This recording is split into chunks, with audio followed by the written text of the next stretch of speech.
Hey guys, Alexander Piana here, the Piana Team. Want to talk to you guys really quick about an article that hit my desk the other day. It's in regards to credit and the 5 factors that affects your credit history, or your credit rating, I should say. Factor number 1 is your credit history, your payment history, and how you're going about making your payments on your credit cards. That's about 35% impact on your credit rating. Almost a third, or a little bit over a third, of your credit is based on your payment history. How are you going about making your payments on time? Making them paid in full. That gives you the most positive impact. Obviously, in a negative way, your late payments, judgments, charge-offs, those will affect you obviously the most in a negative way.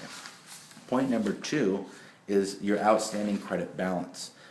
We've now found out that 30% or less is best to keep your balances on your credit cards when you're about to purchase a home. So keep it below 30% or less if you can. Point number 3 is your credit history. That takes about 15% of your effectiveness on your credit. The length of time you have a particular credit card, ideally a seasoned borrower will allow to be much stronger. So if you have 3, 4, 5 credit cards for a long period of time, that's going to help you in the long run. So keep that in mind. Obviously, if you have 4 or 5, you obviously want to keep those balances down. But the fact that you have a credit history of many years with credit is very good. Point number 4 is the type of credit. That's about 10% of your credit impact.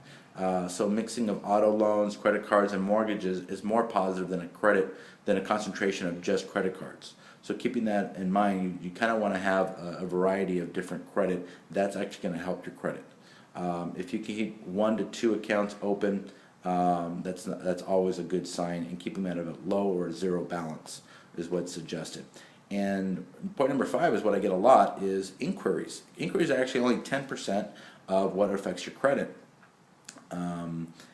Something that's actually kind of comical in regards to this. It's actually a 0 impact on your credit when you run your credit yourself. Freecredit.com is one of those companies that they say they charge you nothing to do. You can run it yourself. The problem with these particular credit bureaus or credit companies that will do this for you is they only give you one credit number. In actuality, we need 3 credit numbers, credit agencies to report. So it's free, it doesn't affect your credit if you run it yourself, but it's not an accurate portrayal of what your credit is exactly. So if you run your credit, it gives you, on your own I should say, it'll give you a very general representation of your credit, but really a lender would be the one to give you all 3 credit bureaus and give you a more accurate portrayal. So those are 5 factors that really affect your credit. Hopefully this video is informative and gives you a little bit more idea of your credit history and what we need to do before we go out purchasing a home, either for investment or for yourself to live in. Alexander Piana, the Piana Team, experience results. Bye-bye.